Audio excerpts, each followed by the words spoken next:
Oh, got one more coming on. Two more. And I did remember, I got it, I should have the settings right, so you can share everybody, anybody that needs to share the screen, can share the screen. Nothing else, I'm getting good at Zoom. All right. Well, welcome everybody to the December 2020 meeting of the Delta Club. Glad everybody could join us. Sorry that it's not over potluck dinner where we normally have dessert on our table and then go back and get the main course, but we will do that as soon as we are able. I get together with some people on Tuesday morning for breakfast, and if y'all haven't been out lately, the restaurants are cracking down.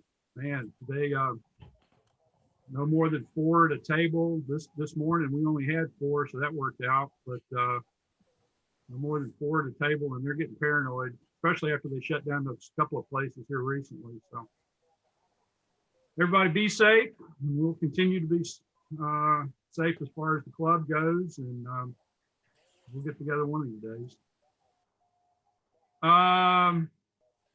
Let's see here. Before we forget about it, let's take care of the business side of things. The treasurer's report and the minutes. Do we have a motion? Oh, come on. This is going to be a long meeting. Make a motion that we accept the treasurer's report as published in the minutes. All right. I second. Second. All in favor? Any opposed? Any questions? Okay, that was the secretary's report, right? With the secretary's. What about the treasurer's? Move that we accept the treasurer's report as published. There you go, Dan. All right. Second. Second, Ned. All right. And all in favor? Aye. Aye. Any opposed? Any questions? We've still got money. All right. Let's see. Joe, you're always good for some announcements. What you got for us tonight? We had testing last night for the general class, and we had 4 set up to go, and then yesterday morning a husband and wife team called me and said they can't do it because the husband had 101 temperature. Oh, no. And didn't want to chance it. But the 2 that took the test passed. Ransom Bowen got general. He only missed 2 or 3.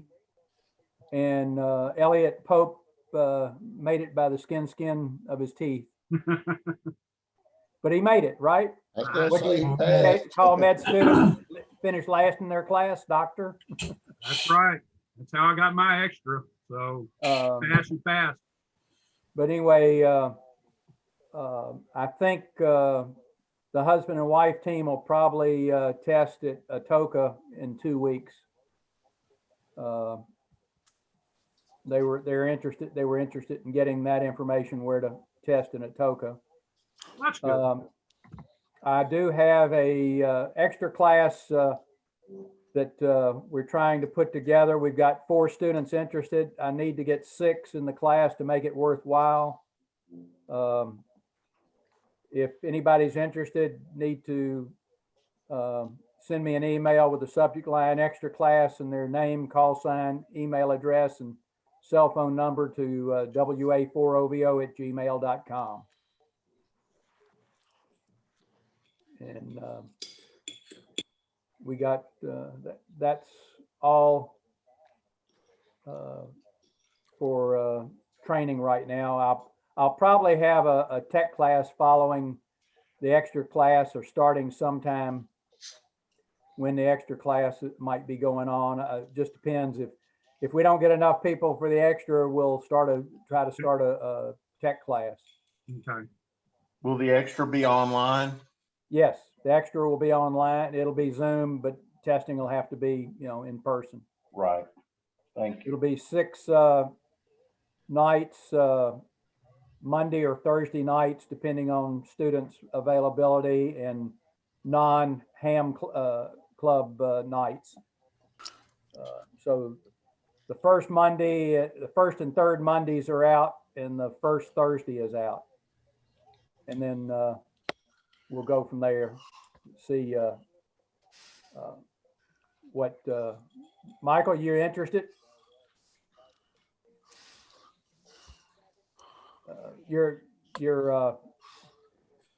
Hit your, Yeah.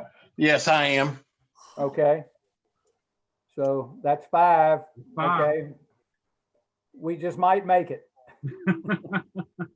Anybody else interested in getting extra class via Zoom?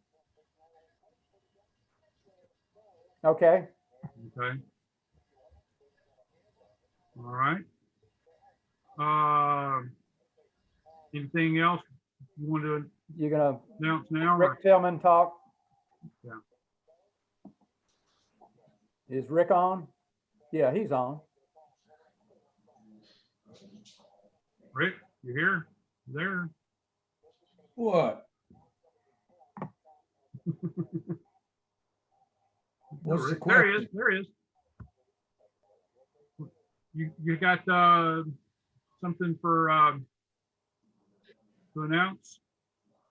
No, I think Joe led into that one for me, huh? Yeah, there we go. Wake up. Okay, the MARA decided, since we have no Christmas dinner party and stuff, that we're gonna donate to Le Bonheur. And originally the idea was to do it to the kids somehow, not to the hospital itself, like we do for Free Fest. So, and Joe suggested the other night or last week on the MARA's Zoom meeting that we do it through the FedEx house that supports the families. So anyhow, he contacted the lady and we ran with it. So now he's got I thought he's going to give you a address and such that we mail checks directly to them. This is in lieu of buying each other gifts for gift exchanges and having presents and all that stuff. So, figured to try to do something for kids in this case, since they're stuck in an environment, or families that are with them, or siblings that are with them. So that's story. Joe I think he has the address and stuff if anybody wants to participate. And, like I say, it's ham related, not club related in this point. So, Steve, share, and I'll put it up. we do it here of I should have it. MRRA, in this case, Delta Club. And, goes, he's got an address, and there you go. And if you're doing it for MARA, put MARA instead of Delta Club. I mean, some of us are in both boats. Right. Okay. And if for some reason you're not able to write this down and you're on our Facebook page, I'll tonight or tomorrow, I'll put this up on our Facebook page. Break out your cell phone, take a picture. There you go. All right. I sure would have been enjoying a cheesecake right now. I know it. I know it. That's what I was saying, man. About now, we'd be eating our dessert. That is one thing Delta Club likes their desserts during the potluck. All hams like is eat. Oh, well, I'm got it real quick. There is a ham breakfast this Friday at Danvers for those that want to participate. And some of us will be having a Free Fest meeting following, that are on that board. Okay. Yep. That was, I had something else going on last time y'all met, but I'm planning on trying to be there this Friday. So, all right. Now you were saying the club's gonna, the MARA club is gonna make a donation, and then you're asking for you're giving them the opportunity if they want to do it as individuals also, right? Yeah, actually, it started at an individual, then a couple of us talking, the club decided and voted to throw $100 in the till. So we're going to do that. And then individuals, had already sent mine to Art. I contacted him, who's the treasurer, to see if he's willing to take care of checks that came to him, which he did. And like saying that Joe came up with this address and for FedEx Family House after the fact. And I already mailed my check to Art. So Okay. no matter how to get there one way or another. All right. Yeah, I'm sure it'll get there. Would somebody like to make a notion that, or a motion that, I'll make a motion that Delta Club donate $100 to FedEx Family House. okay. Yeah. Second. All right, Barry, second. All in favor? Aye.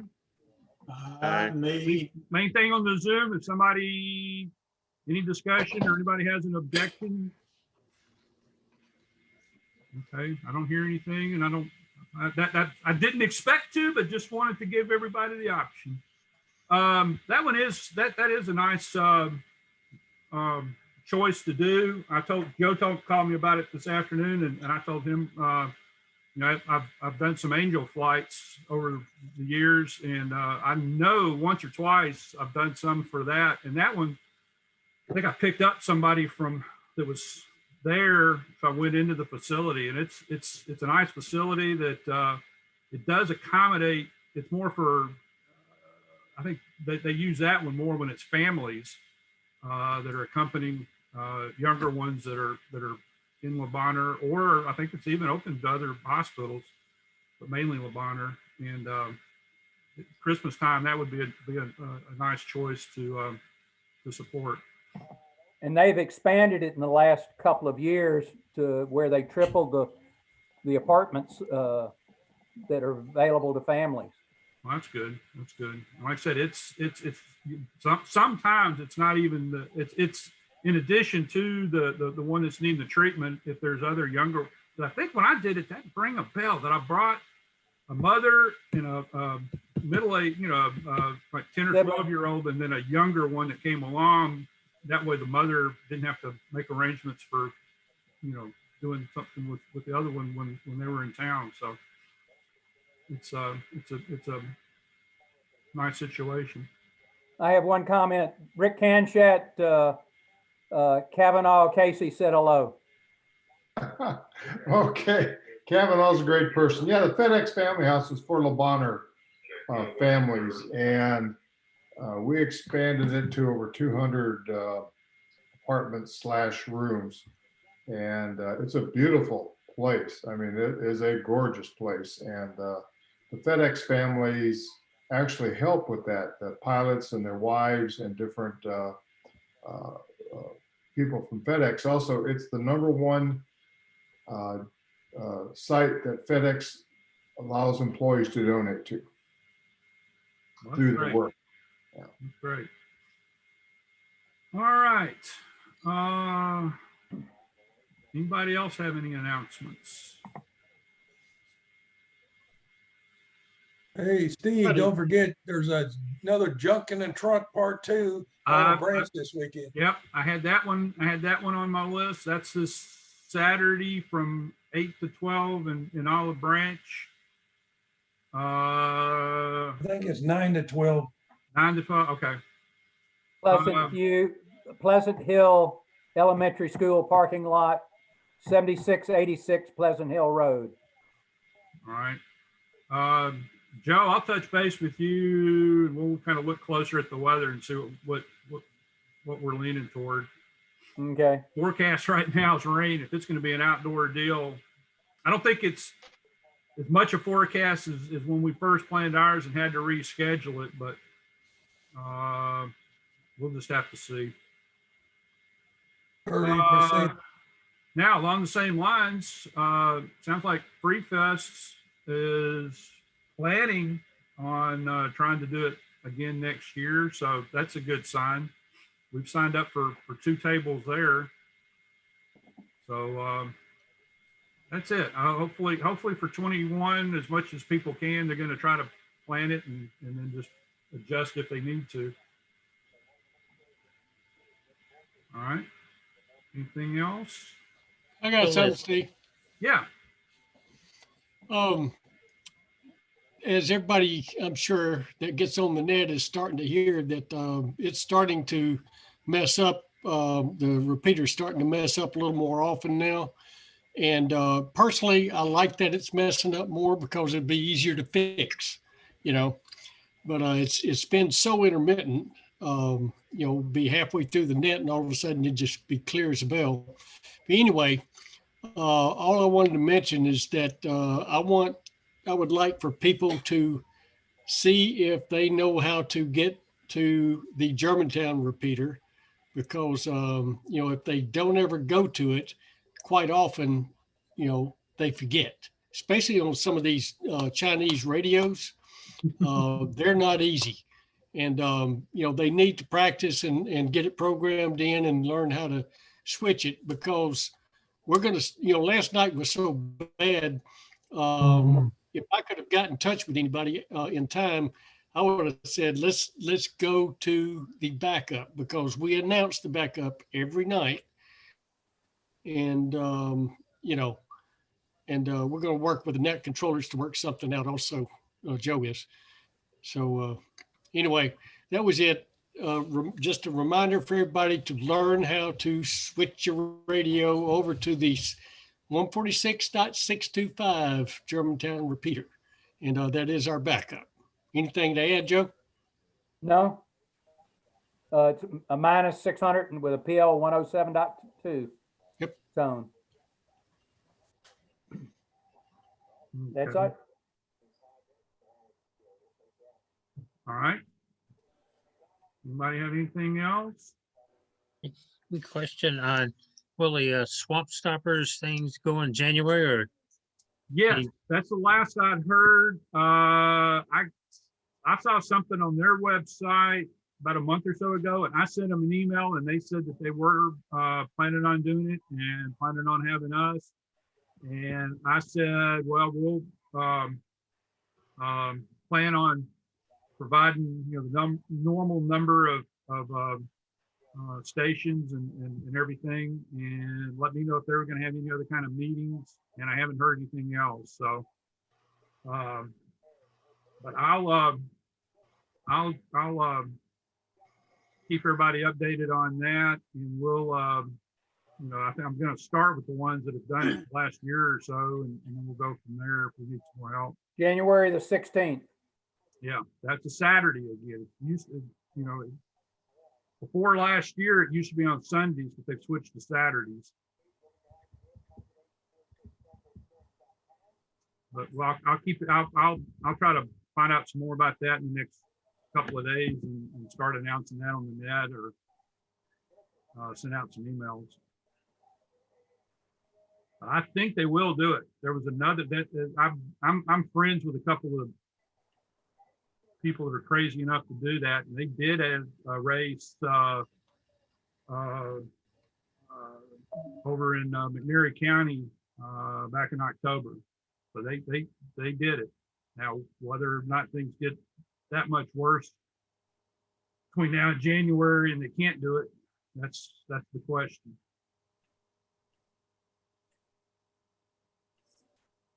Okay. Anybody have anything else? Hey, Steve, can you Yeah. hear me? Hey, Joe, this has to do with the repeater last night. When should we switch right over or wait for the net controller to say something? Because last night it was just, you could tell there was a problem, and I switched right over to the Germantown one, but no one was there. Then I switched back, and I didn't, you know, who makes that call? Will it be the net controller? Yeah, it's going to be the net controller. Somebody that can, last night, the original net controller was not even able to get in, and Carrie picked it up. And, you know, we just need to come up with a procedure. The person with a strong station that can get through can announce that they're going to go over to it, and we're going to work out a procedure for somebody to kind of stick around on the 8.2 and let people know that, you know, keep announcing it or something. I don't know. Joe and I worked that out. So, you know, it is what it is, and I apologize, but I don't know what else we can do. It's all right. Well, I appreciate it. Thank you. Okay. Hey, Barry, just a thought that came to mind can we, that like we've got that recording or the message that comes out with the call sign and everything. Is there other options on that where we could say, hey, we've switched over or something? And is that something you could do remotely? Technically, yes. Okay. Rick, you want to take that one?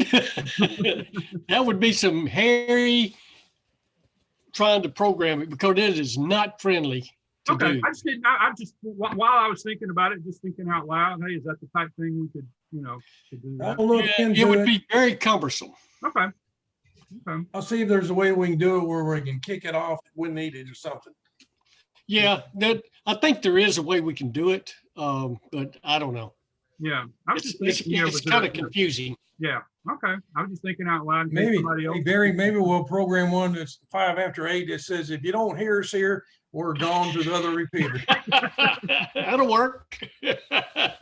Perfect. You always got the right idea, Rick. Yeah.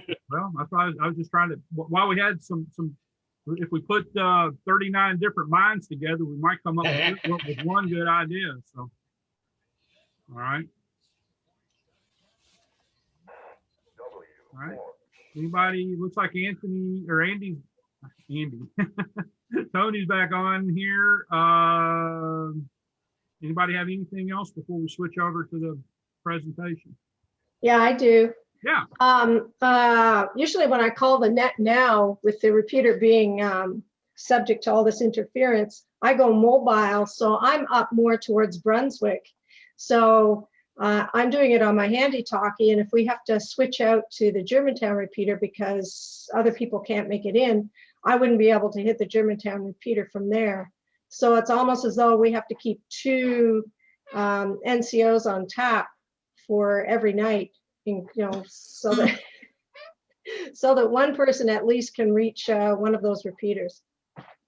Yeah, it's just something we've got to work out. We've never taken this real serious before as far as it being a backup, but we've got it. And like I say, instead of going through what we did last night, we might as well use it,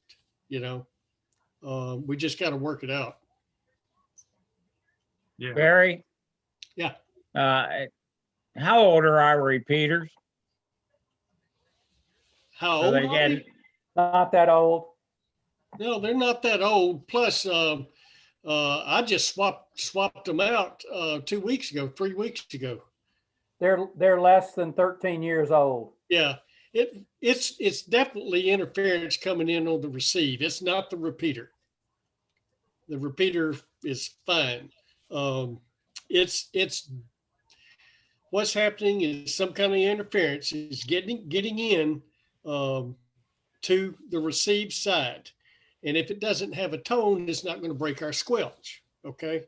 So it can be all kinds of a signal, but you're not going to hear it. It's not going to trigger the repeater because it doesn't have the tone on it. Well, once somebody talks, I mean, the AGC on that receiver is just going sky high and literally turning everything down. The power down is basically what it's doing, coming into the repeater. And transmit just sends out what it's getting, what it's receiving. But that's why we're not hearing interference when nobody's talking. And that's because of the tone. So that help any? Okay. Okay. All right. Well, we've got a presentation tonight for Logbook of the World. I think it was the main thing that you were going to be talking about tonight. Is that correct?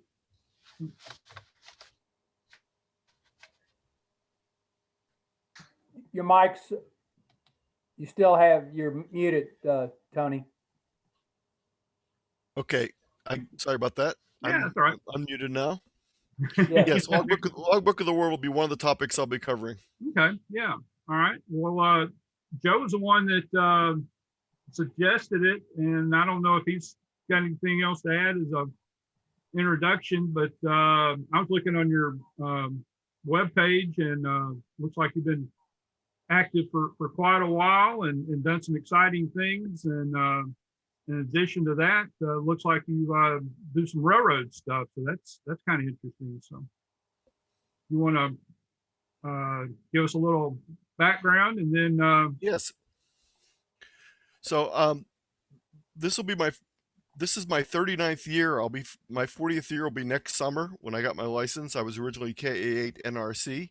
And it's funny, I'm looking at the call signs out there and I didn't realize that the 4s are issuing the KN4 calls. So a lot of you are going to be mistaken for old timers who didn't change their call after they got their novice license.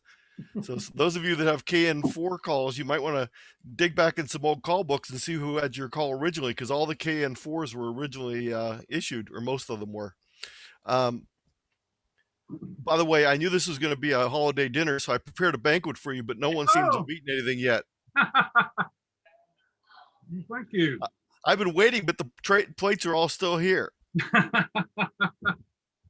I also, my wife and I usually have a party with about 70 people this next weekend, so we would be doing this same sort of thing, but we're not doing it this year, unfortunately. Yeah.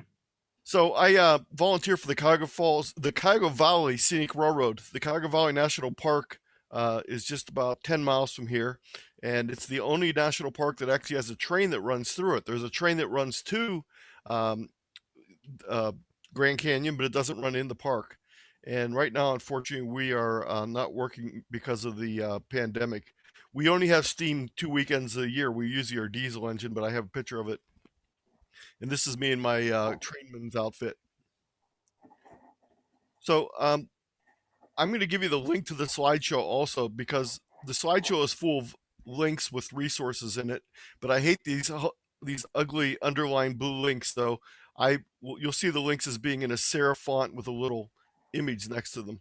So if you want to jot this down, tiny.cc/QX3 will get you to the presentation. And I'm going to be skipping over some of the slides because there's 80 plus slides in this show, but I will be skipping over some of those. So again, you'll be able to go to the resources. So let's start with a little bit, just a brief history of QSLing, and then we'll talk about the electronic formats. So since the dawn of two-way radio, the first question people kept asking is, can you hear me? They were always surprised that someone would hear them. And then the next question is, how strong is my signal? And then, of course, the third question is, can you send me written proof that you heard me so I can show my buddies? So thus was born the QSL card. And the first cards were not actually cards at all. They were simply either letters or postcards. This is from 1921 to the radio station at the Pennsylvania State College. It's from Massachusetts, which is a pretty good distance back in 1921. Eventually, to save time and to make it fancier, people started having pre-printed postcards or letterhead with their call sign on it. These are from the early 1920s. Then eventually, we skip way ahead. We go to full color, in this case, a double-sided, double width QSL card in full color. This is my one of my QSL cards, my older one. This is my newer QSL card. And as soon as people start getting QSL cards, of course, you needed to show them off. So people start thumbtacking them up in their shack or hanging them up in different ways. This gentleman is using some of the little plastic holder sleeves, which I have a number of in my basement. And these little sleeves, it's very interesting if you look back at the history of the advertising, they've sort of stuck with the same look in the person, but the outfits have changed each year over time. And I found this at a Hamfest a few years back near me, and I've never seen one again, but it's basically the same type of sleeves, and there's metal pins that come out of here and they flip around. So I actually have 10 sets of sleeves in all in one place, and I can flip through them to show different cards. Oh, okay. Kind of like a note, like a big notebook or something. Yes, it is. Binder. I've never seen one again, but I picked this up, and it's a little bit better picture of it here, and you can see one of the plastic dividers is ripped a little bit. Some other people put them in nice little books, and I also, we have our Christmas party here with all of our friends, the shack is one of the rooms where it's actually in my family room. So my wife and I use that for the party, and I always have a slideshow of QSL cards on the little third monitor, which is actually a small TV above my shack, so people can see cards go through the whole night. And these are just some cards, and this is one of the first links. This link is, I just upload my nicer cards up onto a Google Photos page, and anyone can look at them. So why do people exchange cards besides the fact of just knowing that someone could hear them? Well, they're also used for identifying whether people qualify for awards. Some people like the fun of collecting QSL cards. It's a nice service to other people to let them know that their signal is coming out. But it also helps to reinforce memories. You know, when you look at that card, you remember that QSL from years back. And I write for a blog called On All Bands. It's put out by DX Engineering. And one of the things they asked me to do was write about some of my favorite QSLs, like favorite QSOs. And I was able to pull out cards and illustrate them with that. And they made it nice to go along with it. So this is a whole presentation on the whole idea of paper cards, and I'm not going to cover that tonight, but this link will take you to a whole presentation someone else did. If you don't know about the basics of doing paper cards, it'd be a good idea to read through this. What I want to talk about today is some different ways of exchanging QSL cards in addition to paper.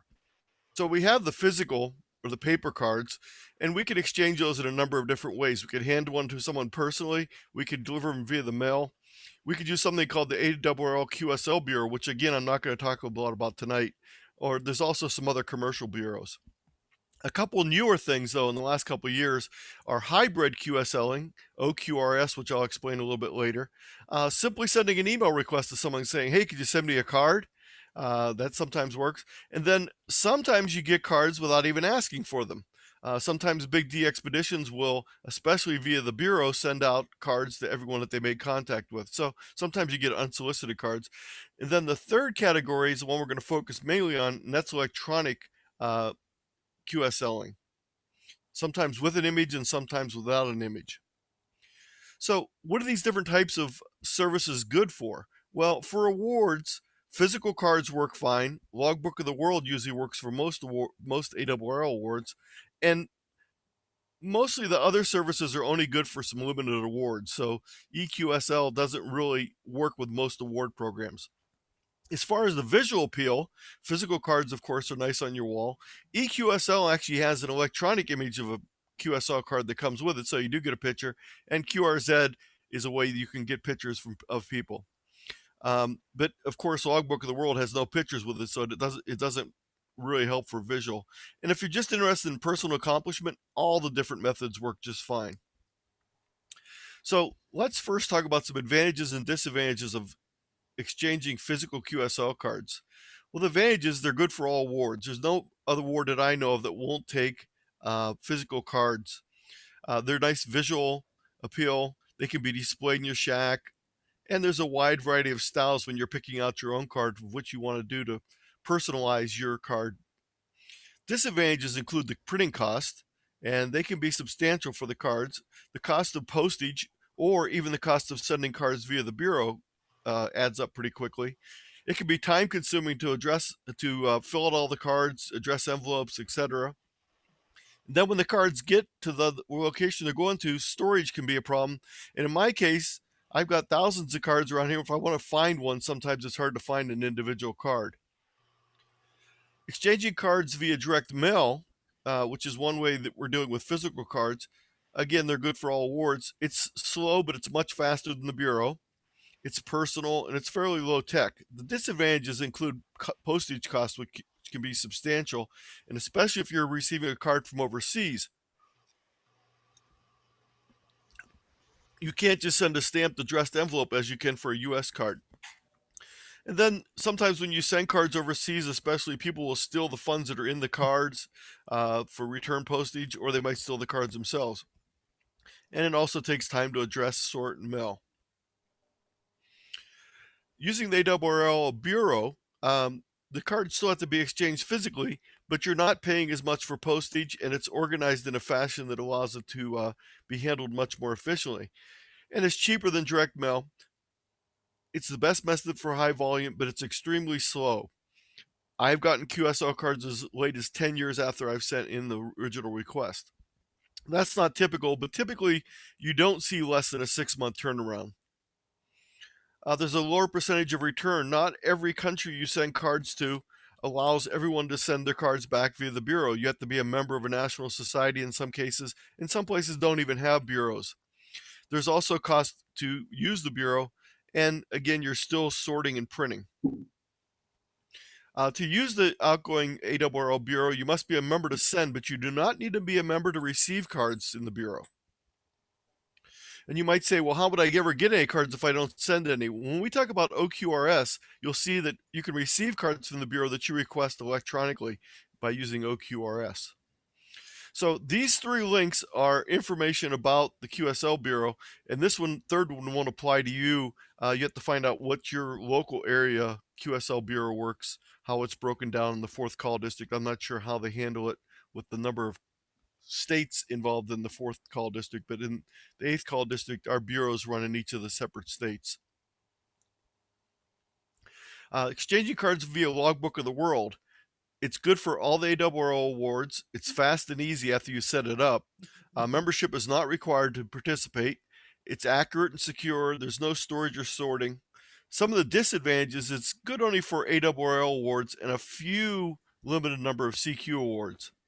There are costs involved when you're using it for awards, not for just using the system. You can do it for free, but if you actually want to use the credits from the electronic results to get an award, you have to pay a fee per card, or per record, I should say. There's no visual image involved. There's no physical card. There's nothing you can see or print. So you can't display them in the shack. And this is the way it works. Basically, you submit your electronic information, and if it matches someone else's submitted electronic information, then you both get an electronic record that shows that you had a QSL. So when you submit all your records, none of them are matched until someone submits theirs, unless theirs are already there with the match to you. For a match to take place, your QSL description has to specify the right call sign. You can't have made a mistake in another person's call sign. And it has to be digitally signed by the system, of course. Your partner's QSO description specifies a call sign that matches, and then you're both matched up. In addition, both descriptions must have start times within 30 minutes. So one of the fallacies a lot of people think is that if your log is off by a few seconds, you won't match up in Logbook of the World. It actually has a 30-minute buffer. So you don't have to worry about that for the most part unless you put the wrong day down. And then that, of course, would not match up. Both the QSO descriptions must specify the same band.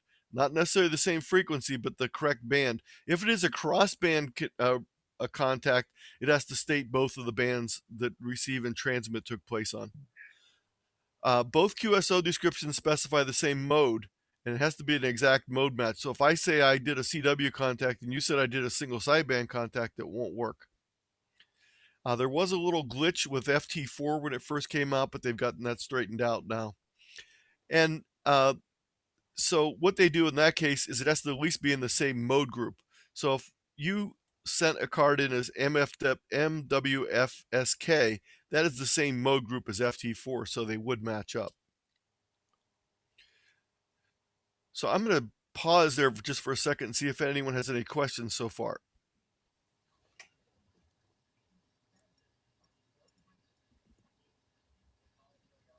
Don't hear anything. So far, so good. I'll go ahead and continue. So exchanging QSL cards via eQSL. The eQSL system has visual images, which is sort of nice. So in addition to being an electronic record, you actually get a picture that you can download as an electronic file. It's fast, it's easy. There's no storage or sorting. It's good for eQSL awards only and a few other limited awards, not very many. It's not always very accurate. Sometimes there's some problems with matching, and there's especially a problem with portable operations. There's no good way to have a portable operation. In Logbook of the World, you have to put in where you're operating from, at least you're supposed to. So if you operate portable, you have to put in your portable location. There's no good way to do that with eQSL. Exchanging QSL cards via OQRS, which I'll talk about what it is a little bit later, but it uses the same physical cards as you use for the mail. So you get a physical card when you're done, even though it's partially an electronic method. It's faster than both electronic, it's faster than both mail or the bureau. It's easy. There's no card printing cost or addressing. You don't actually have to even have QSL cards to request someone else's card via OQRS. There may be some fees involved, and we'll talk about those later. And it's not available for all hams. You have to opt in, so not all hams participate. It's hard to find sometimes whether someone's participating or not.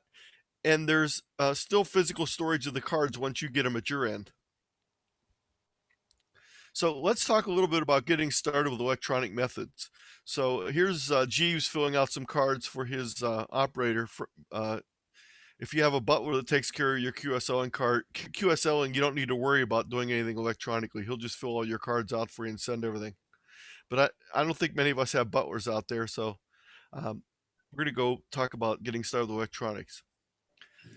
Now, one of the things that I always, when I give this talk, someone always used to come up to me until I included this slide saying, well, I understand everything about electronic QSLing, but how do I actually get my contacts into the electronic system? Well, one of the things that you have to do is you have to put them into the computer.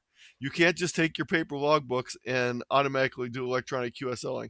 At some point in time, they have to be entered into the computer with the computer logging software. And there's a variety of computer logging software available, and some of them work better or with these online electronic systems than others, but most of them will work, and I'll talk about compatibility a little bit later. So my suggestion is pick out a computer logging program you want to use, get it installed, set up, and then start entering all your new QSLs. Then as you have time, go back and start putting your paper log QSLs into your electronic log. And I would suggest you work from the newest back to the oldest, because their better chance of getting an electronic reply via QSL card is greater for the newer cards than it is for some that are maybe 50 years old. And then you need to enter the records of any paper QSL cards you already have so that you keep track of the fact that you have them. You need to register and set up for Logbook of the World, EQSL, and QRZ. And we'll talk about doing all three of these in a few moments here. And then the final step is, once you get everything set up with Logbook of the World, you need to tie your paper records. If you already have DXCC earned through the ARRL, you can tie that account to your Logbook of the World account. So this is a little chart taken from the Logbook of the World page showing some different software. And they didn't say what the costs were, but I looked them up to find out what the costs were for these programs. These run a gamut of from very simple to very complex programs.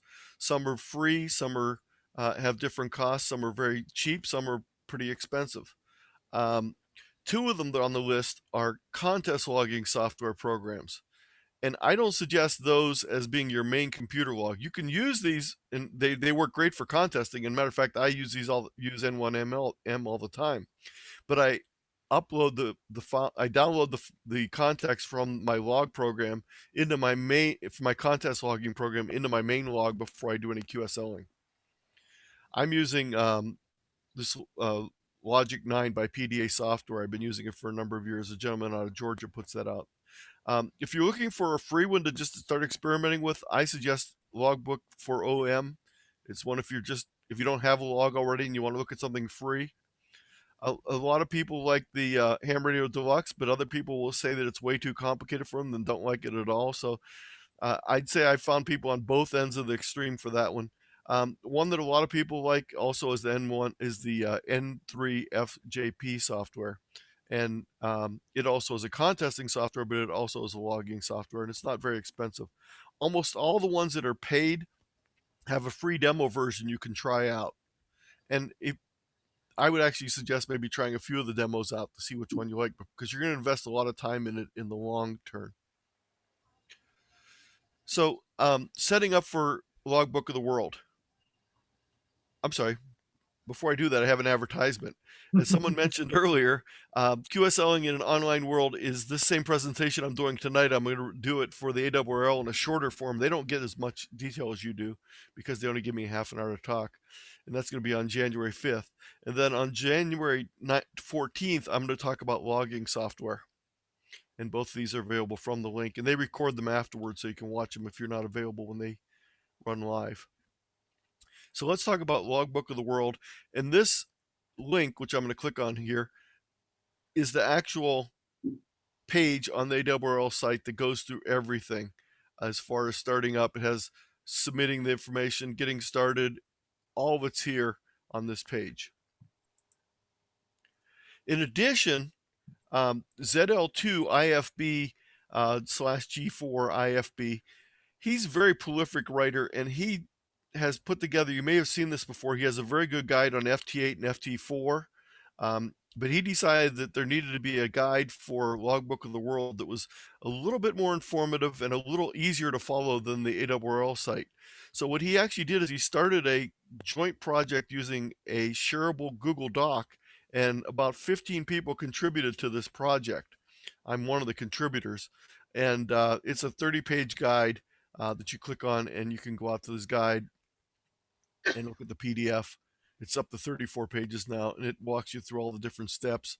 And as you might notice, some of these diagrams look suspiciously like the ones in my presentation because I contributed some of these diagrams to the process. And he walks through all the steps of it. So that's a very good guide on that. So I'm just going to give a real skim overview, because to actually do this, you need to sit down with a guide and walk through it step by step. But I want to cover some of the high points. The first thing you need to do is you actually need to install this software called TQSL. That's the Trusted QSL software. And that's actually how you request your Logbook of the World membership ID or your certification. So you run the software and you request the call sign certification, and then you have to wait for the mail to arrive via US postage. The ARRL will send to you a postcard with the secret code on it to let you finish the process. But they will not ask you where you want it sent. The only place they will send it to is the address that you have on file with the FCC. So if you've not updated your address on FCC's database and you've moved recently, don't bother doing this until you fix your FCC record. Then after that little postcard comes, you get the magic password that you get to enter into the website, and then that will activate your certificate. It will send to you an email with a file called a TQ6 file. You upload that file to the TQSL software, and you're ready to go then. And this is just quickly what it looks like. It'll open up this file in your TQSL, and you have to put in the information of where you're at, your state, your county, if you operate in a park, and of course you put no park there if you're not operating in a park. And it shows up with a record here. Now, in addition to doing this for your home station, you need to do this from any place you want to operate portable from. But you don't need to do it this ahead of time. You can always do that later. So whenever you operate portable, you can add another location.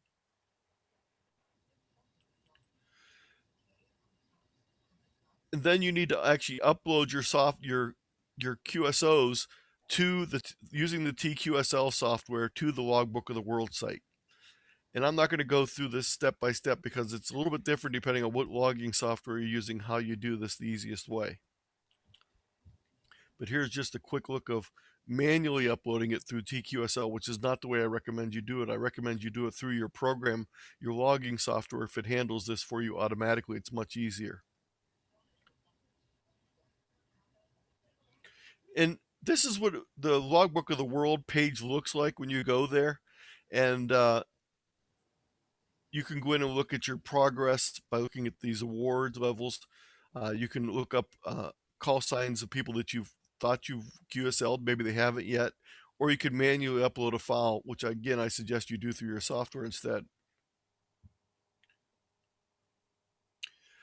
This is a screenshot of the awards page showing you your records for each of your bands and modes and things like that. Now, there's the only time that they charge you a fee for anything is if you actually want to use those award records to apply for an award. And then you have to pay a fee per QSL record of 12 cents a piece. And then you still have to pay the award fees, of course. I'm going to stop and see if there's any questions specifically Tony, in the Logbook of the World charge of 12 cents, isn't that cheaper than if you manually go through somebody to do QSL? Absolutely. By the time you get it, by the time you send for a card and get a card back, it's a lot cheaper. No, what I'm saying is if you're submitting for an award, if you have a card checker check your cards, isn't it like 15 cents a card? Most card checkers I know don't charge a fee, but ARRL does when it goes in. when it goes in, they charge a fee if you have a check there. But if you have a field checker do it, and I'm not sure how prevalent they are in your area, but we have field checkers in Ohio that will check your cards for free. Rick, what did it cost for Tom to do checking of car? Or no, that's just going into awards. We have one, N4 TV does card checking here in Memphis. Okay. I don't know. It was strictly ARRL fees that I remember. Yeah, I don't think there's actually, I think the card checkers don't actually charge a fee per card, but if you have to send cards in to have them checked by the Bureau, the return postage will be much more than that even. But I think it costs more to submit it on paper than it does for Logbook of the World, is what I'm trying to get at. I think I still paid 15 cents for an LOTW entry for VUCC's award. No, okay. Been a while. Now, Tony, one thing you said, was save that email that you get when you're first setting things up. Isn't there a nut after you set it up, doesn't it create some sort of a key or something? Yes, it does. And you better save that one too, right? Because yes, I had my computer die and I redid the computer and it took me forever to get it back up again, without that. So that's it. You don't have to go into detail on that right now, but man, if you set this thing up, be sure and save that. Well, don't they call it a certificate? Or yes, I'll show you that real quickly here. Hopefully, that is like a key to Fort Knox. If you got it, it works. If you don't, you're in trouble.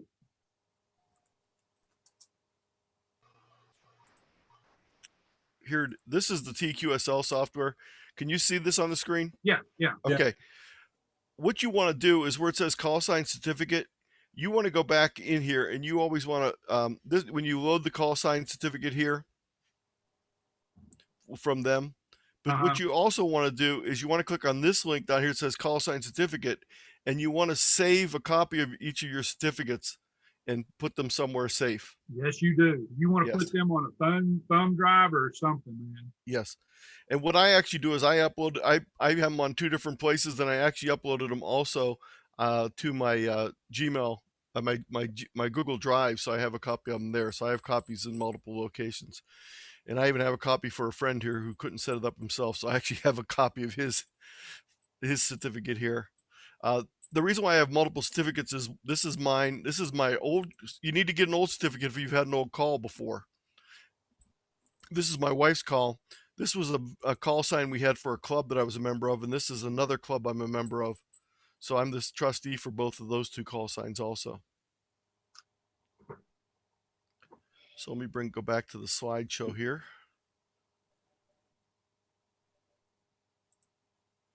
Other questions?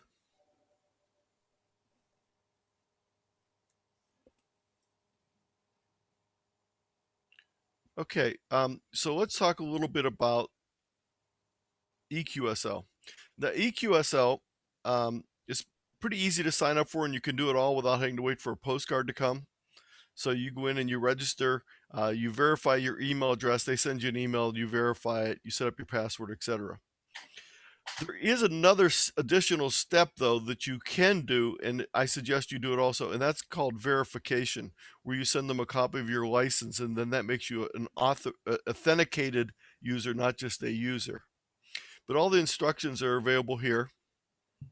Walks you through step by step on how to set it up. Now I have some screenshots of it from going through. I just registered my wife's call here when I did all these screenshots. So you put your information in, you fill out some paperwork as far as call start date, call end date. By the way, your call end date should be way in the future. Now, I notice my wife's catching up to the point where we're at right now, so it's going to expire if she doesn't change that. And then you get this information. You get an email with a sign-up code in it. You put that email sign-up code in there. You make up a password, and you finished, and you're done. So you can do it all in one sitting. You don't have to wait for the post office to deliver a postcard. Then what they will say is, would you like to join? Well, you don't need to pay to use it. There's different levels. They have a free level, a bronze level, a silver level, and a gold level. And each of those has different features, but you don't need to do any of those to be able to use it. I do belong at the bronze level because I use it a lot and I want to contribute to them, so I do that. And then you have to go through and upload a copy of your license if you want to be authenticated, which I strongly suggest you do. And you can just take a picture of it or scan it. And you can actually, what you can do is just go to the FCC website and print out a copy as an electronic PDF and then just mail it to them that way. And that's what I did with a friend who just did theirs. And I have instructions on printing out a copy if you need that on my website. So this is what it looks like when you log into Logbook of the World. And they have this little funky interface with everything around here, but basically you upload your information, you download it. And again, I do that through my Logbook software, so I don't have to actually do this manually. If you use the free version, you get, this is what your card looks like. If you also, they also have a couple other free version cards that I think are kind of hokey looking. So actually, I think the plain free version looks better than some of the other free versions. But if you pay a few dollars, then you can use your actual card. So by belonging at the bronze level, I actually have a picture of my card that I want on there. They also have special awards available that they do themselves. But again, it's not acceptable for any of the ARRL awards like Worked All States or DXCC or any of those, but they do have their own awards you can win, you can earn. So that's EQSL. Now, the next thing I want to talk about is some hybrid QSLing. I want to talk about OQRS. OQRS is only a few years old, and it's online request of QSL cards. So what you do is you go in and electronically do it, and then after the other station handles everything, magically there's about 10 other steps in here, the card will arrive in your mailbox or via the bureau, depending on how you want to get it.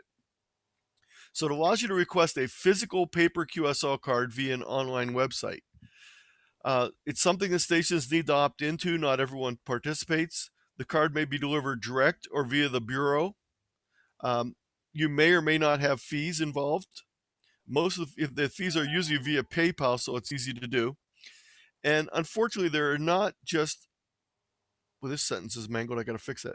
Unfortunately, there is not just one source or place to go for OQRSing.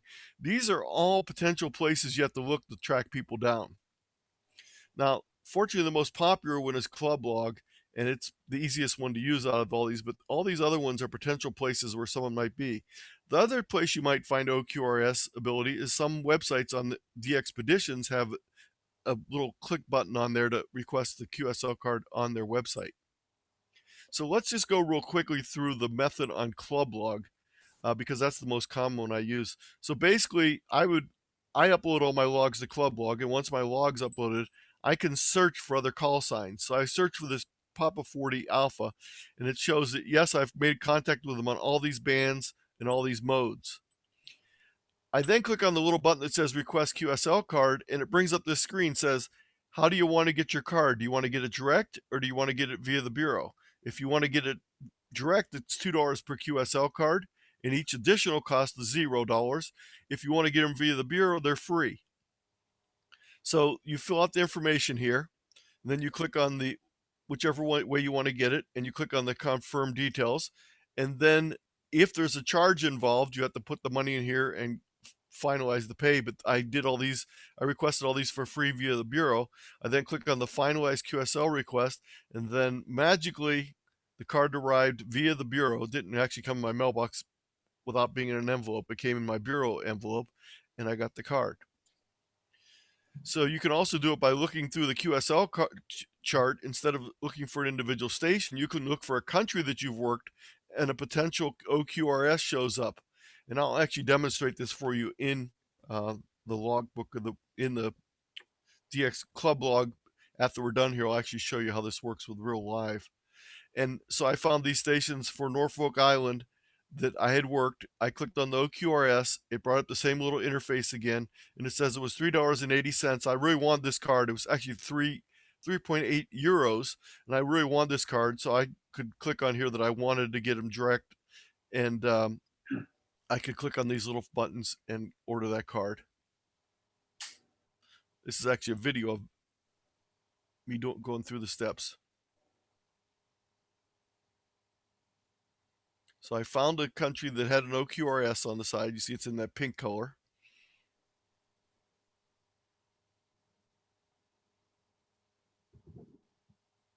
Now, the reason why I'm skipping through most of these is because I've already requested OQRSs for most of the ones that are showing up there. So I had to find one that I hadn't requested before. So I click on that. It brought up the little screen saying $5 for direct, 0 for bureau. I clicked on the bureau buttons, clicked on checkout, finalized my request, and I was done. That's it. Then you just have to wait for the cards to arrive in the bureau. Now, the other thing you can do is you can set yourself up so you can be an outgoing OQRS. So in ClubLog, it's very easy. You just say, I want to accept cards, and then you have the choice of, do you want to do bureau cards or do you want to do direct cards? And I said, I don't want to do direct. I only want to do bureau, and I'm not going to charge for them. And I get 1 or 2 requests a week, and then I just throw them in my bureau batch. They're mostly Europeans. They're not real rare places that usually request from me, but people just want my card, and it's an easy way for them to request it. And then I get an email saying, F4 HDR has requested a QSL via the bureau. I fill the card out, put it in my bureau stack, and it goes out the next time I ship off my cards. But you do not need to have OQRS outgoing to request cards. That's optional. So let's talk a little bit about QRZ.com now. What we usually think about when we think about QRZ.com is it's a place you look up the person's mailing address or their name or something like that, bibliographic information, and you find them, you put in their call sign, you shows all this information. The thing that most people may not know is you need to register to be able to put all that information in. So if you've never done that before, that's the one thing I'd recommend you do soon after tonight, is go in and register and claim your page. It's free to do it.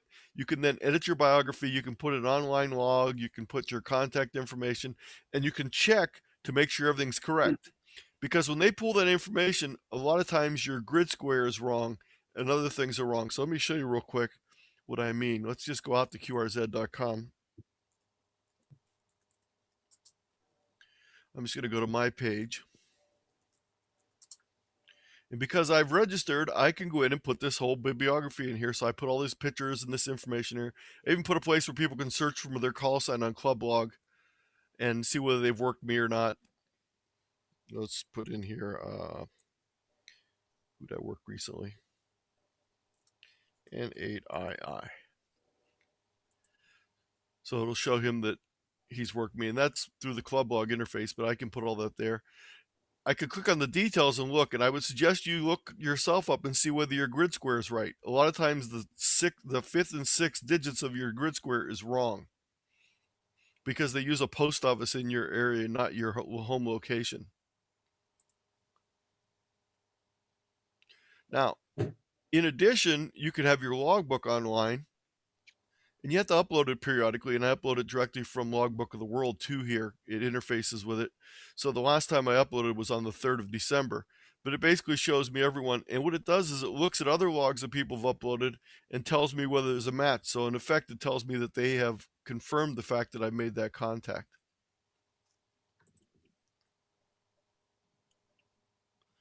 And you just to sign up for a contact, you put your call sign in there and some other information, and it's very easy to do. And then you can upload your log and do other things. You can also get awards. They have a variety of awards. They display on your page to let other people know that you have the award. If you want, you can print a copy of the award, or you can pay and have a printed copy sent to you. It's pretty interesting. The information is pretty detailed. You can see your results real easily. So if you do nothing else, please register for QRZ.com and make sure all your information is accurate.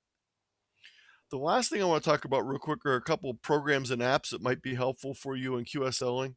QRZ Assistant is an app for your phone that helps you look things up in QRZ. There's a logbook of the world lookup that'll let you look through the records that you've uploaded and other people have uploaded via a phone app. There's one called My LOTW, which will show you your uploaded logs, and it'll also notify you if you want whenever you get a new confirmation. This is an interesting page. This lets you go out and query your logbook of the world information that you've uploaded.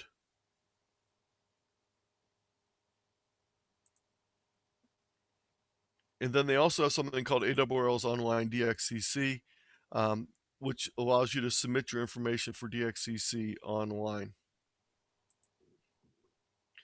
These are all links for programs, and they're all free programs in this case. These are all programs to work with the files that are used. The files that are uploaded to almost all these logging programs and QSL programs are ADIF files. Now, sometimes you end up with an ADIF file that you want to change something in or work on. These are all conversion files that'll work with that. You might have had an ADIF file and you want to make it into an Excel CSV file. Or you might have a file that's in ADIF and you want to convert it to Cabrillo, or Cabrillo file you want to convert to ADIF. This is my logging software. I'll just show you how I do Logbook of the World. So after I've uploaded all my contacts, I click on this button here that says Export to a Logbook of the World. I click on a couple of things. It goes through my log and looks for anyone I've not uploaded, and it says I have 12 people I've not uploaded. I click on a couple more buttons here. This is the window that from TQSL right here with all my locations. And it keeps jumping off the screen, unfortunately. And then I just simply process the button and all of them are done. So I go through those steps. And now I'll show you what I do when I want to download. Oh, that's it. That's uploading. And this is what I do when I want to download.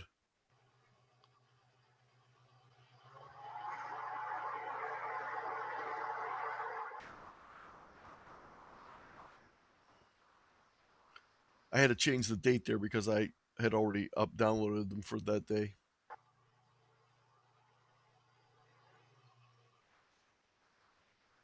So it shows me the files, and it shows me the ones that have already been imported and the ones that haven't been, and it'll import them all into my log, all the records.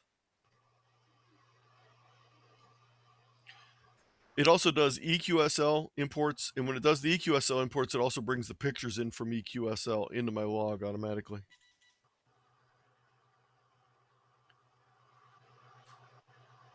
So that's it. This is again is the link for the slide so you can click on all the resources that are there. I'll take some questions, and while I'm doing questions, I'm going to bring up Clublog just to show you how that works.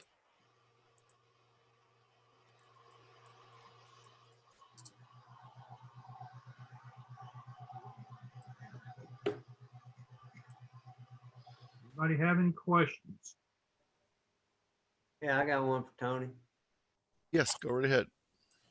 Yeah, the My Logbook of the World, there's a thing on there that you can put HTML script on your QRZ page, and somebody looks you up and it says that you're on the air blinking red and white, and it'll tell the frequency you're on and the mode you're on and all that. That's neat. Yeah, and you can kind of arrange it the way you want to, the size and the shape of it and all that. It's neat. I've never used that before. So this is the Clublog software, and I'm going to click on here on the QSL charts, and it'll show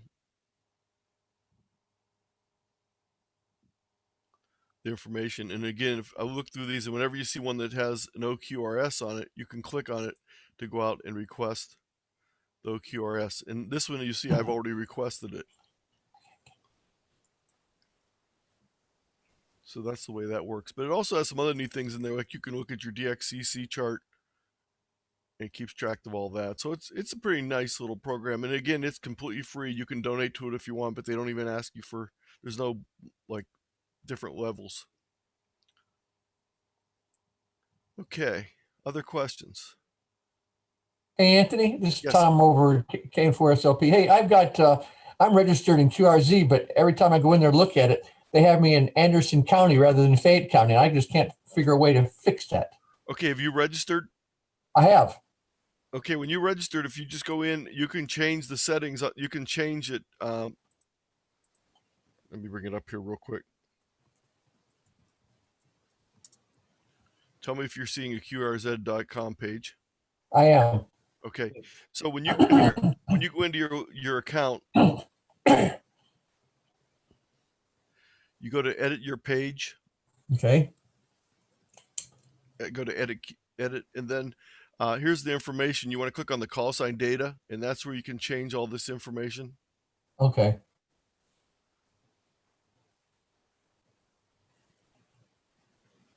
And then you can do your biography and all the information from this screen. All right, I'll give it a shot. You can upload pictures and things like that. This settings here is what shows on your map, and this is what your grid square actually shows. So you can change this to match exactly where you're at. It probably will not be exactly right now because it probably took it from your closest post office. Yeah, which would be Tyerville. Yes. So this is actually right where I live. I actually have a picture, right where I'm at on there. It's not Sugar Bush Knolls. That's on the edge of my grid, but this is where I'm at in the grid square. This is EN91HE.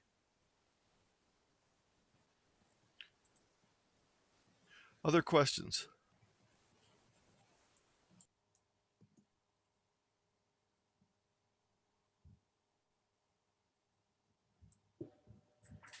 I don't hear anything else. Anybody?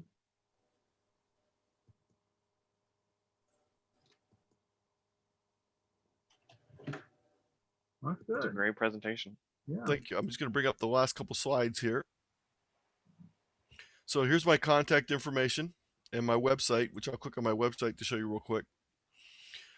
On my website, there's a whole section for each of the different operating topics. So if you're interested in digital modes or contesting, or and I'm fighting with the Google blocking some of my pages, so I have alternate pages. And I just have a few links on most of my pages.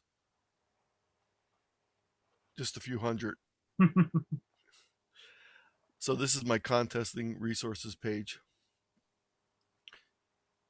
In addition, if you're into railroading, I have a railroad link, and I also have a cooking and food link.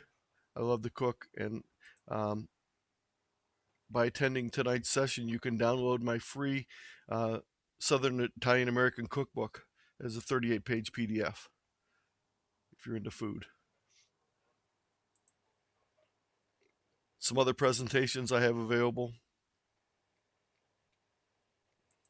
If you work with students or teachers, I have a whole section on ham radio resources for youth and for teachers. This particular page right here is one that a lot of local clubs use for handouts for field day, and when they're doing public service events, they make copies of this so they can hand it out to people, or they make copies and just laminate it, and then people can shoot the QR code with their phone to bring home the resources. And here's some of my other presentations. Any other questions? Well, thank you for letting me present to your club tonight. And I'm sorry about what we did to Tennessee last weekend in the football game. It was just by the way, it was just as unexpected here in Ohio as it was probably in Tennessee. All right. And I see we have a Steelers fan in mourning there. Hi, Dan. Are you still in mourning from that miserable game yesterday? You're still muted. You're muted though.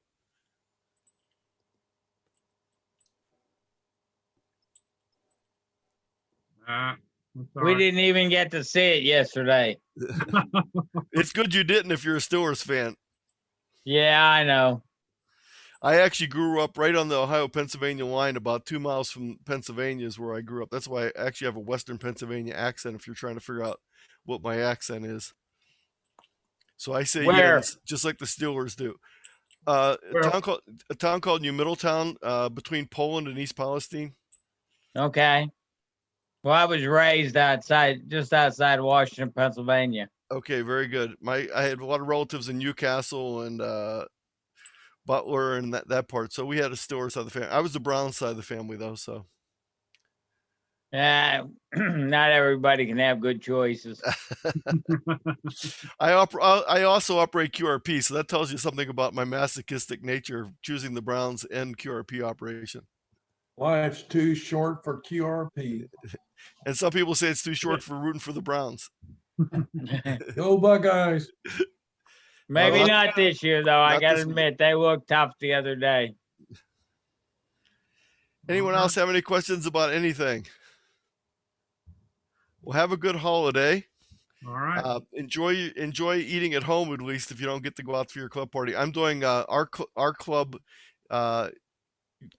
holiday would be on the 16th normally, so I'm doing the program on history of commercial radio broadcasts for them that night.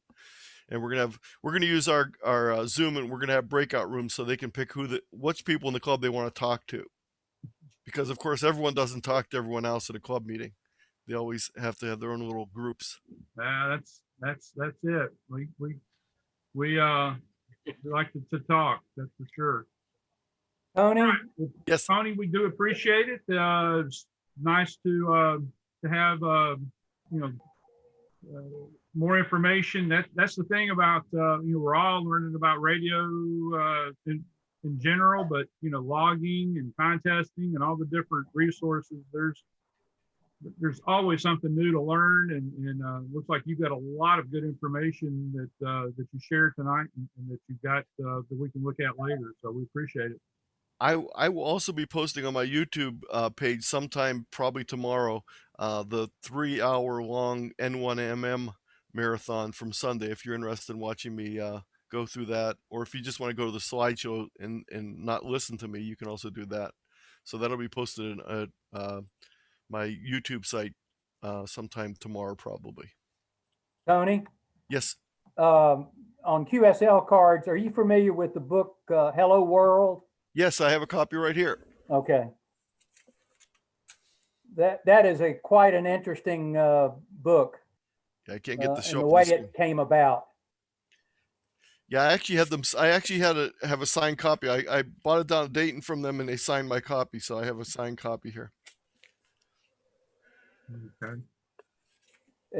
For those that aren't familiar with it, a guy found 2 3-ring binders with QSL cards in it, and the cards were in chronological order, and he took the cards and then wrote a history of what was going on about the time the cards were written.